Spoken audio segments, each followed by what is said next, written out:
In conversation with Lauren Martin. Lauren Martin is a psychotherapist, poet, and devoted Ìyânífá.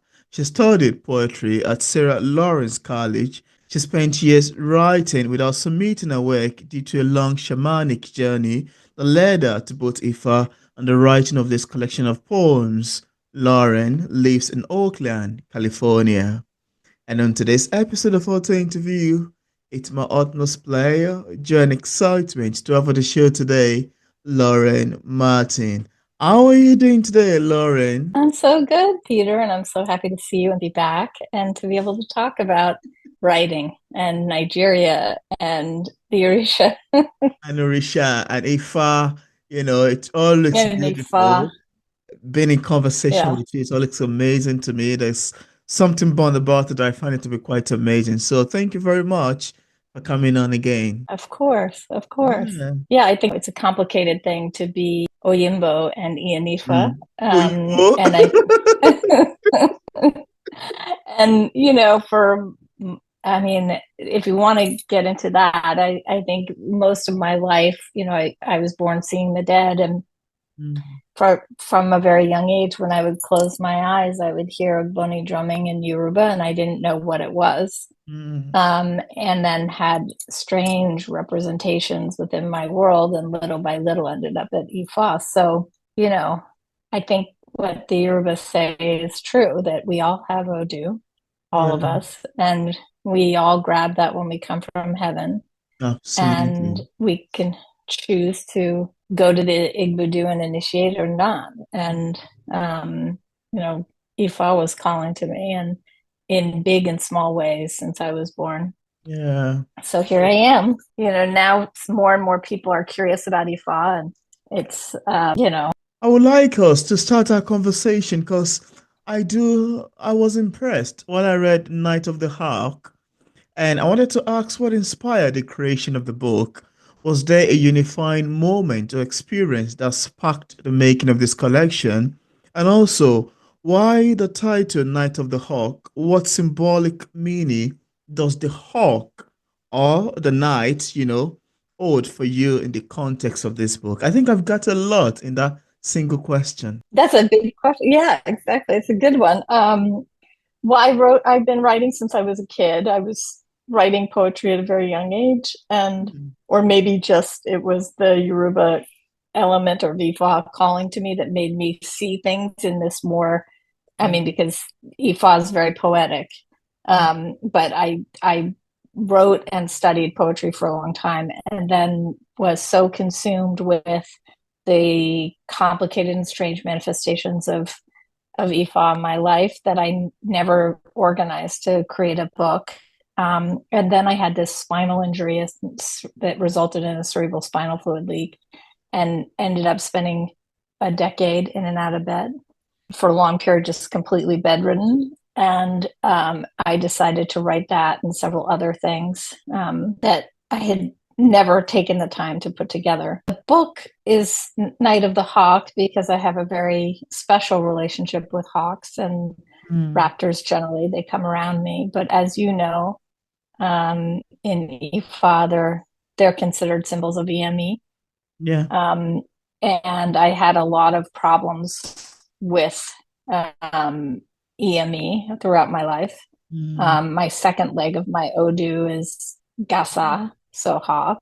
So, for me, nighttime has always been a ritualized time that feels like I'm connected with, great spiritual energy and information. I dream my poems. So I feel like ancestors in the EME are very much a play for me in my life and particularly at night. So felt like a fitting tribute. And I have a poem in the book, the titular poem, Night of the Hawk, is really about me pleading with EME and ultimately Ocean, the biggest in me, to give me some relief of the complications of my path, which have been, mm. arduous. Yeah, that's an amazing one, really. And I love your answer about that because I find it to be quite amazing and quite lovely.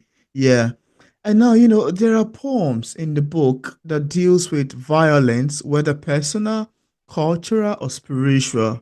How do you approach writing about such weighty themes without becoming overwhelmed? Curious about how you feel about it. I mean, for me, I'm a therapist and I've done a ton of therapy. And so I feel very comfortable in my emotional reality.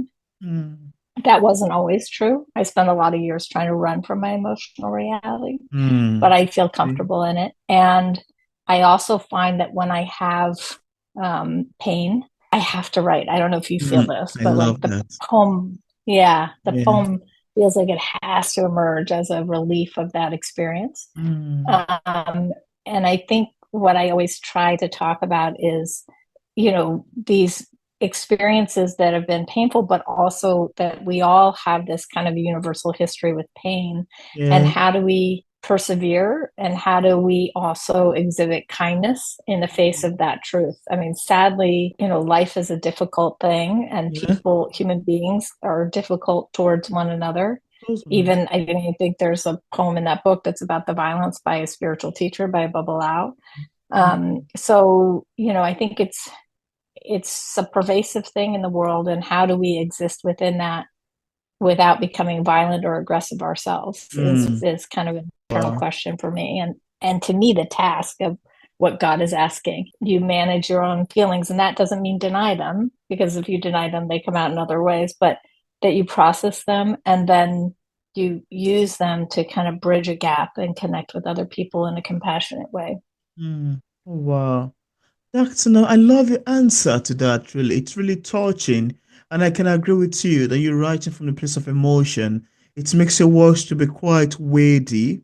It makes it to be quite weighty. Like you can feel the depth of the emotion from the writer's voice, from our tone of voice, from our characterization, from our lines, from our stanzas, from every single meter, every single reading. It's very amazing. And now, I wanted to ask you, can you share with us how your religious choices and sacred rituals have informed your style of writing, if in any way?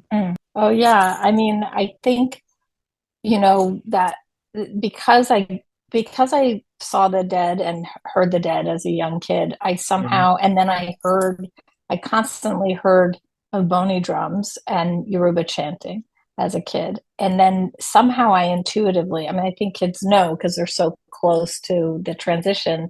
Yeah. I created rituals that I would do. So I spent a lot of time by myself in nature, doing things to honor nature and Mm. be with nature.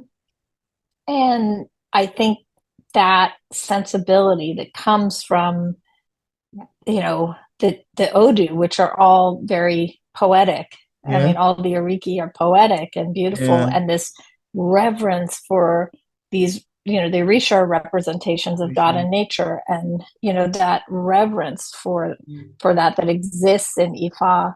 But I think it exists in us. This connection to the earthly experience, to me, is throughout all of my work. That is my deepest sense experience and relationship, is my relationship with God and God in nature. The vulnerability of nature, which I think really is so touching, and that Yeah. there's this reciprocal dynamic that we have with the land that many of us are so disconnected from.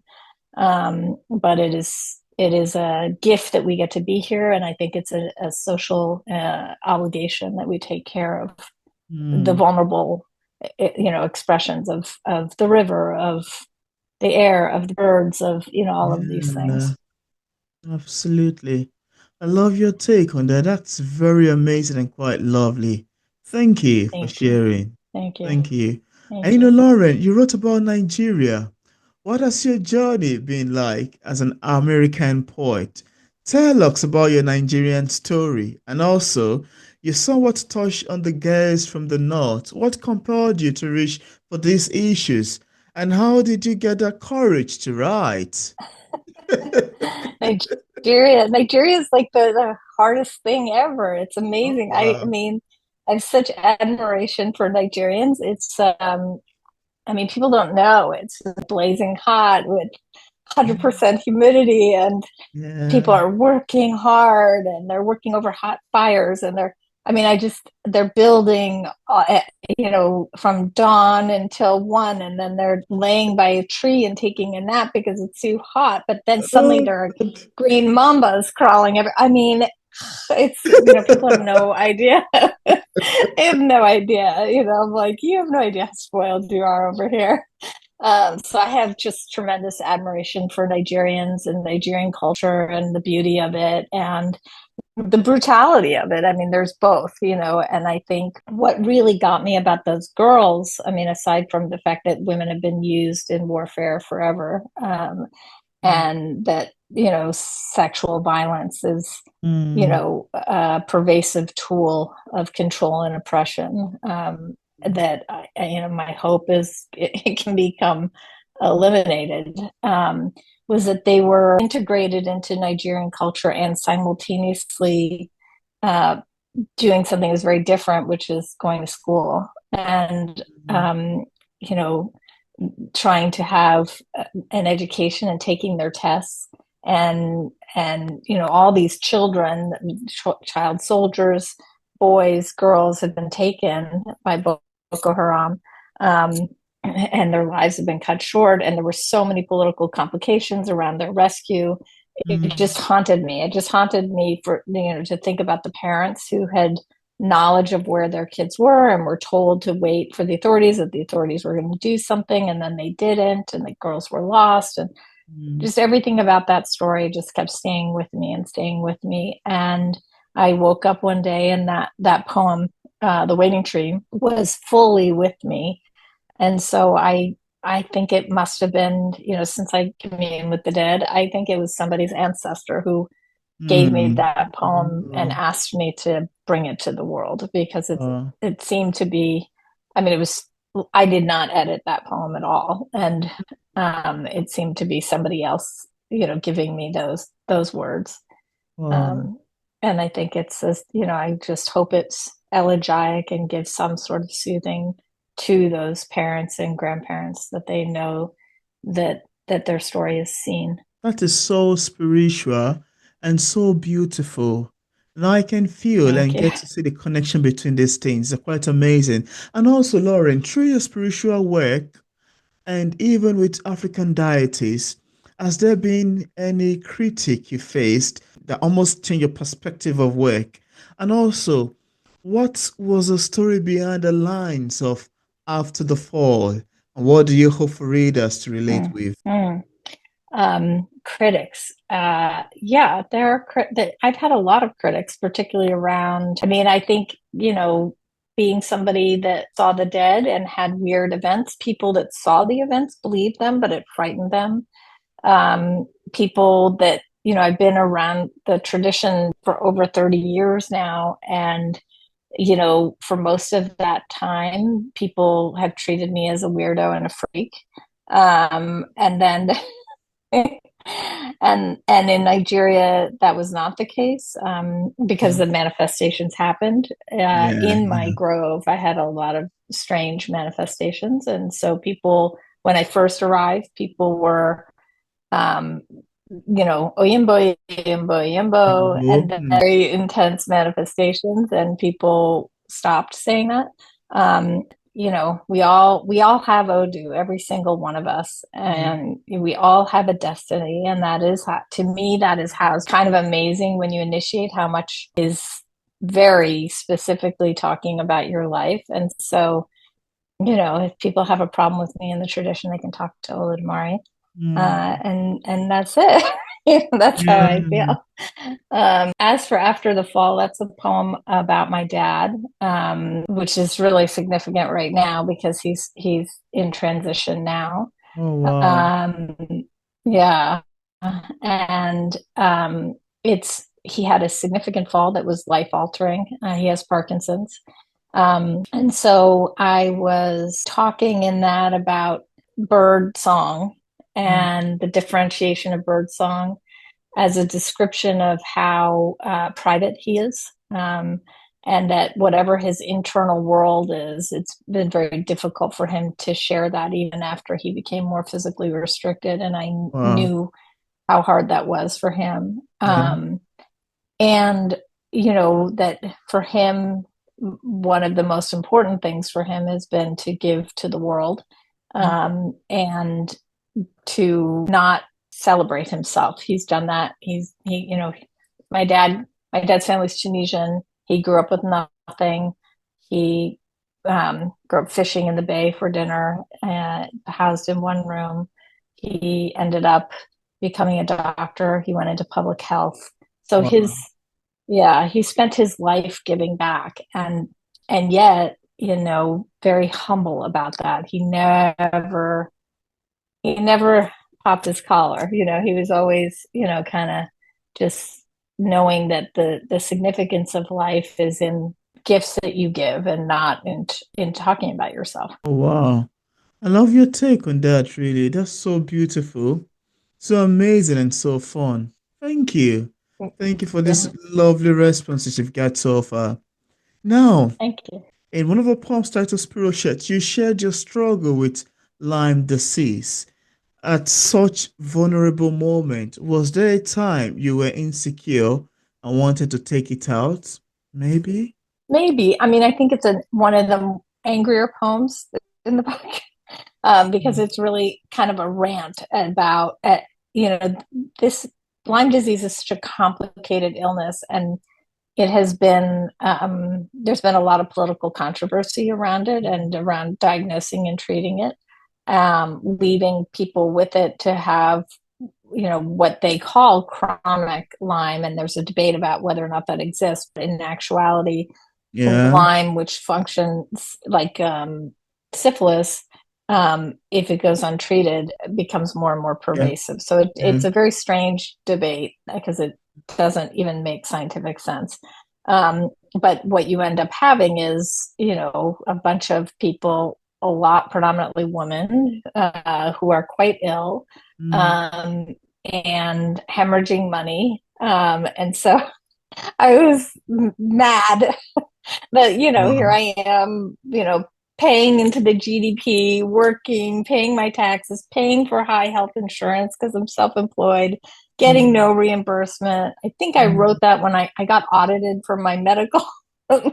expenses, of which I was taking a quarter of them, Wow. because I didn't want to get audited. And, it's a desperate picture living with Lyme disease. And there's so many of us struggling in this silent way and Mm, so little help for us. And so this was my kind of rant against the system about that. wow. I love your take on that. Thank you for, responding to. I just find like I think I would like to ask you about that, curious, It, curious being that I yeah. was. Yeah. I mean, it's nice to talk about because I think very Yeah. few people are kind of afraid of that poem, it seems. I think because Mm, it does speak to a truth that's frightening. And I do think that um, that is part of the human condition, and that yeah. people shy away Experience. from truth Yeah. Yeah. because it's overwhelming. But Yeah. I think both of us, in the way that we Yeah. write truth and we write intensity. And Mm, I ultimately think that it's in being able to face the truth and hold reality and mm, share that with other human beings. yeah. That to me is the grace of God that people are Yeah. seeking. That's the Absolutely. grace. Thank you. And also in Tarrytown, you shared how the cancel culture and environment has affected your religious worship. Did this affect your work as an author? And also, the whole days you write convey so much vulnerability and humanity. How were you able to summon the courage to accept this fact and put them into such beautiful lines for us to read? I'm curious. Thank you. Yeah. I think Terrytown, was literally, I was pouring libations to the Agun in my front yard, and somebody came running down the block, and I knew what was Yeah. going to happen. And she began yelling at me, and um, I had so many thoughts in my head about it, at the time. But my biggest, I wanted to say something angry. I wanted to say something to explain myself. I wanted to educate. I had all these thoughts. I ended up saying nothing. But what I really feel is, um, the reason that religious freedom is so important is that nobody can speak to a person's access to God. And Mm, I've had such a complicated journey in which I've lived with so much isolation, both from strange metaphysical occurrences and yeah. from being pushed to Ìfá, which was Mm, so different, you know, here in the West. mm, And I just feel like I at least am entitled to my own personal commune with God, you know, my own mm. personal choice. And we have no idea when we interact with people what their history is, why they've ended up in whatever tradition they are. And that Yeah. is the beauty. That is the beauty. And I have Mm. no belief that God said, I'm picking one religion and this is the one that is the right one for everyone. I think that's the whole thing. I mean, I think he created all these different. I honestly think, you know, there was Ìfá, and then people traveled out and they adapted Ìfá, and the root is all there in all the traditions. Yeah. And I think his wish is find what works for you as worship or not if you don't believe in God, Absolutely. Yeah. and then the tolerance right there should be the religious knowledge is that Yeah. I'm speaking to many people in many different ways. That's how powerful I am. I Yeah. know that everybody needs to hear me in a different form. That Mm. seems logical to me. Yeah. I mean, Right? it's quite amazing because most people shy away from conversation of this nature. Most people are heavily indoctrinated. Most people do not want to hear about any other religion aside from the ones that they know of for a long time. Right. Most people are so Right. intolerant of other people's religion. Like, what are you saying? Keep quiet. Shut up. I don't know. I don't believe in that. But you don't need to say shut up. You know, Yeah. I find it very hard to accommodate, to hear, to even listen to conversation that counteract what they've believed on for a long What while. they believe. And I find it to be Right. quite weird. You should be Yeah. open to conversation. You should be open to, hearing other people's religion. Most people are just extremely, even in the Christian fold, yeah. We have a lot of people Yeah. who do not want to hear about any other thing aside this. And other religions say do not want to hear anything aside this. Just feel like this Anything is the about it. way. This is the. This is the way. Who would think that? It doesn't make any sense to me. Who would think that? I mean, God is so, if God is all knowing, he knows Mm, that we all have different needs at different times and different things speak to us. And that is, it's so beautiful. And when you really hear about other traditions and people's passion for their faith, that's yeah. so beautiful. Beautiful. I love to hear people when Yeah. they're really passionate about Yeah. faith and how they've persevered, but Yeah. then they cross the line. The other day I was getting my car serviced and this guy asked me if I believed in Christ. And I was like, yeah, I do believe in Christ. Now I've done a ton of religious reading and, you know, so I was like, oh yeah, I definitely believe in Christ and I loved his teachings. And then immediately, yes, but have you accepted him as your savior? You know, and he started proselytizing and telling me I was a sinner you know, and it's like, well, I love that that has worked for you. And I Yeah. went through every religion in the world trying to resolve my metaphysics. I had metaphysical bizarre occurrences, things falling out of the air, water streaming. I mean, it was chaos, issue everywhere. Like I would get an apartment, I would sign the lease, and then it would be beautiful, and I'd go back and there'd be walls turning black with mold and rodents everywhere. I mean, I was in a desperate push from Ìfá to find Ìfá. Mm. So, you know, Wow. if Christianity had worked for me, I would have done it. It would have been a lot Mm. easier, Mm. a Mm. lot easier, but that wasn't my calling at all. Wow. So, It's an yeah. amazing one. Yeah, I love your take on that, actually. Quite beautiful. Thank you. Thank you for sharing. And also, in Postmenopausal Women, your collection touches on menopause and the mixed with feminism. What was that one experience that made you want to talk about it? I don't know.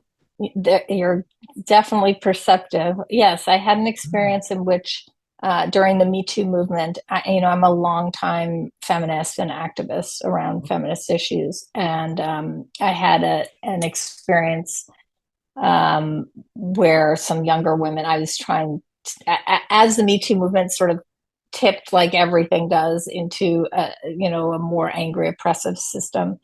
I Mm. said we're gonna get a lot of backlash if we don't Yeah. try to include men in the conversation, and you know use men as our allies, which they are. We're all here together, Yeah. right? I mean, and some young women called me an old feminist, which nobody likes that.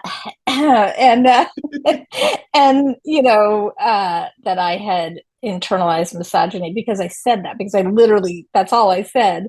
Wow. And so, yeah. And so I was thinking, isn't that the most misogynist thing, like reflective of the most internalized misogyny in a system where women are disregarded as they age? Mm. You are now telling me that my knowledge, my experience, my Yeah. eldership, Yeah. is irrelevant in a Mm. culture that tells women that all the time. Mm. So I felt like, no, I don't have the internalized misogyny. You do. You And do. that's what that poem was talking about, is Wow. just reverence. And we know, because so much, I mean, certainly Tunisian culture, Yoruba culture, it is, eldership and reverence are Yeah. key. It's really important to Absolutely. the survival of the community. Yeah, it is. Thank you. I'm just curious about that, and I thought I'm gonna ask. That's quite beautiful. Now, I wanted to ask you, in this collection, which poem feels most personal to you and why? And also, can you share some precious moment aside the piercing look of horror you notice that will make you think Frankie is after your life? Frankie, my little baby, because I was bedridden, she was so frustrated and that I couldn't get up and help her. So she was hungry one day and I couldn't get up. And so she was like desperately barking at me. And I thought, Wow. oh God, this poor dog. It's those moments where you've ascribed like deep intellect to your dog, and then they do something like that and you realize this is just a dog and she doesn't understand that I can't get up. So Mm. that was just a little humor about the situation. I would say the most personal. I mean, there's so many personal poems in that book, but what feels the most pertinent right now is the After the Fall poem, because it does feel like it's talking about Mm. my loss of my dad and my Yeah. reverence for him. Yeah, and just my deep respect for what he taught us in the world and how unique that is. I mean, you grow up and the normal arc is you love your parents and you go through Yeah. adolescence and you hate your parents, and then somewhere in at young adulthood you start thinking, they weren't wrong about everything, and you start to have a more integrated view of the good and the bad of them.